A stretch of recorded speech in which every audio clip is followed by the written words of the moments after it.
दोस्तों, आप अपने रोज के दिनचर्या में कई ऐसी चीजों को देखते हैं जिनका जवाब कई लोगों को पता नहीं होता। दिन और रात का ये समय हमारी पूरी दिनचर्या में एक महत्वपूर्ण रोल अदा करता है।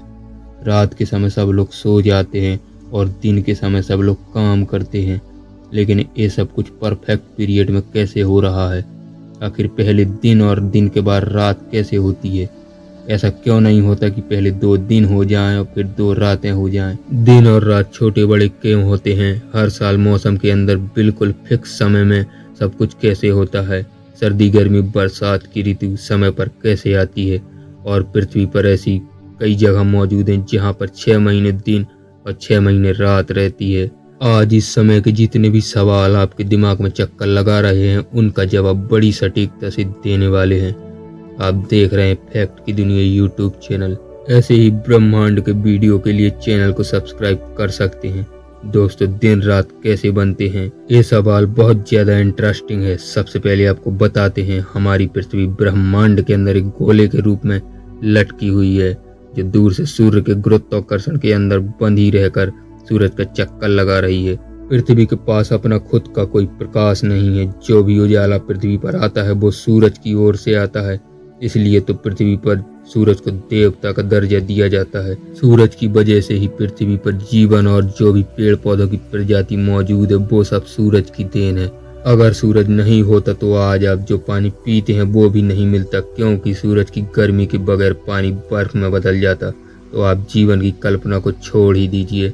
अगर ये कहा जाए कि हम सूरज पर ही जीते हैं तो ये गलत बात नहीं होगी। सूरज आपको पता होगा कि पृथ्वी से 15 करोड़ किलोमीटर की दूरी पर मौजूद है, और यह एक परफेक्ट दूरी है जहां पर सब कुछ ग्रह पर सही सलामत रहता है। आप इसे हम इंसानों का भाग भी समझ सकते हैं, क्योंकि शुक्र ग्रह सूर्य के नजदीक है। इस वजह से वहां पर जीवन का वातावरण नष्ट हो गया, और मंगल पृथ्वी की तुलना में सूरज से ज्यादा दूर है, इसलिए वहां पर ठंड ज्यादा है। और अब हम अपने मेन सवाल पर आते हैं कि दिन रात बनते कैसे हैं। तो इस सवाल का सिंपल सा जवाब यह है कि पृथ्वी का जो आधा भाग सूरज की ओर होता है, जिस पर सूरज की रोशनी पड़ती है, उस साइड दिन रहता है, और जो भाग सूरज के बैक साइड में पड़ता है उस पर सूरज का प्रकाश नहीं जा पाता। उस वजह से उस वाले भाग में रात होती है। अब दूसरा जो सवाल सबसे इंटरेस्टिंग सवाल है कि आखिर दिन के पीछे रात और रात के पीछे दिन क्यों होता है? तो पृथ्वी अपने अक्ष यानी धुरी पर घूमती है। अगर वैज्ञानिकों की भाषा में कहा जाए तो इसे परिक्रमण काल कहा जाता है, और अपनी खुद की धुरी पर एक राउंड पूरा करने में पृथ्वी 24 घंटे का समय लेती है। इस 24 घंटे के समय अंतराल में पृथ्वी का कोई भी एक भाग सूरज की ओर से गुजर रहा होता है। इस कारण सूरज की रोशनी इस भाग पर पड़ती है, तो इस वजह से दिन रहता है, और पृथ्वी का जो भाग पीछे की ओर रह जाता है वह भाग अंधेरे में रहने के कारण वहां पर रात रहती है। या आप इस वीडियो फुटेज के जरिए समझ सकते हैं। इस प्रकार परिभ्रमण के एक चक्कर में लगातार आधे समय के लिए दिन होता है और आधे समय के लिए रात, तब दूसरा चक्कर आरंभ हो जाता है। इस प्रकार रात के पश्चात दिन और दिन के पश्चात रात होती है। 24 घंटे के एक दिन रात को साधारण बोलचाल में एक दिन कहा जाता है। और अब जो आपके दिमाग में तीसरा सवाल आ रहा है कि दिन रात छोटे बड़े क्यों होते हैं, अब मैं जो आपको बता रहा हूँ उसे बड़े ध्यान से समझिएगा। आपके दिमाग में पूरी तरह कॉन्सेप्ट क्लियर हो जाएगा। यदि पृथ्वी का अक्ष पृथ्वी के कक्ष यानी सूरज के चारों ओर चक्कर लगाने वाले मार्ग पर लंबवत मतलब कि सीधा होता है, तो पृथ्वी पर ये प्रत्येक स्थान पर दिन रात बराबर होते हैं। लेकिन ऐसा नहीं है।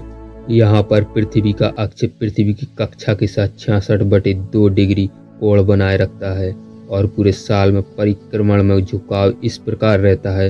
अब इस वजह से होता क्या है, 21 जून को उत्तरीय ध्रुव सूर्य की ओर सबसे अधिक झुका होता है, जिस वजह से उत्तरीय गोलार्ध में दिन बड़े और रातें छोटी होती हैं, और इसके उलट दक्षिणीय गोलार्ध में दिन छोटे हो जाते हैं और रातें बड़ी हो जाती हैं।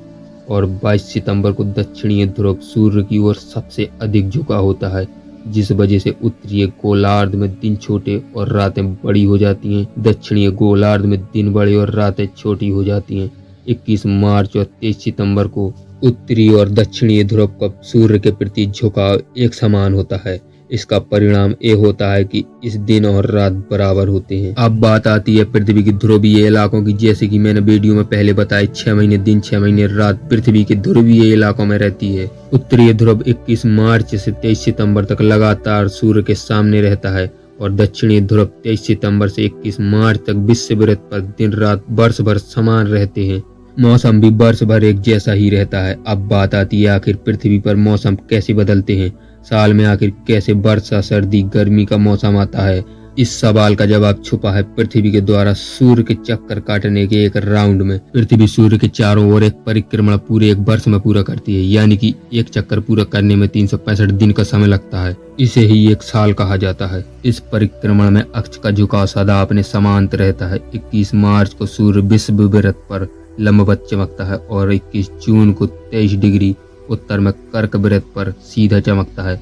23 सितंबर को विषुववृत्त पर सूर्य की किरणें लंबवत पड़ती हैं और 22 सितंबर को 23:30 दक्षिण में मकर वृत्त पर इसका परिक्रमण ये होता है कि उत्तरी गोलार्ध में मार्च में बसंत ऋतु होती है, जून में ग्रीष्म ऋतु, सितंबर में शरद ऋतु और दिसंबर में शीत ऋतु होती है। दक्षिण गोलार्ध में ऋतुएं इसके विपरीत होती हैं। गर्मी के मौसम में दिन लंबे होते हैं और रात समय में छोटी होती है। सर्दी के दिनों में तो दिन छोटे हो जाते हैं और रातें लंबी हो जाती हैं और बसंत और शरद ऋतु में दिन रात बराबर होते हैं।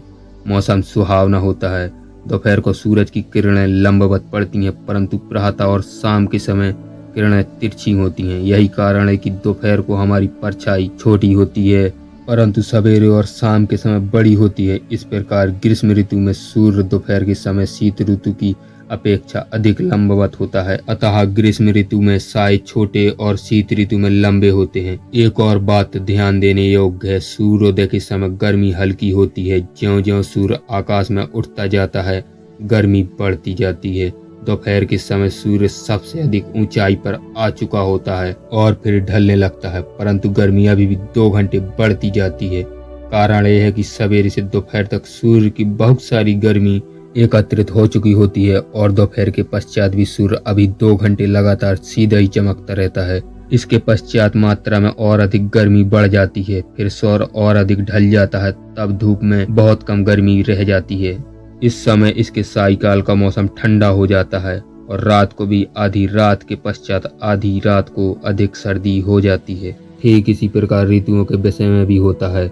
हमारे यहाँ जून में सबसे अधिक गर्मी न होकर जुलाई का मास सबसे अधिक गर्म होता है और शीतकाल में दिसंबर की अपेक्षा जनवरी में सर्दी अधिक पड़ती है। दोस्तों, ये था पृथ्वी पर दिन और रात बदलने का फॉर्मूला और इस तरह पृथ्वी पर ऋतुएं बदलती हैं। इसमें कुछ ज्यादा बड़ा विज्ञान नहीं है, सिंपल बातें हैं। उम्मीद करते हैं आपको समझ में आ गई होंगी। अगर वीडियो अच्छा लगा है तो फैक्ट की दुनिया चैनल को सब्सक्राइब जरूर करें। वीडियो को अंत तक देखने के लिए आपका धन्यवाद।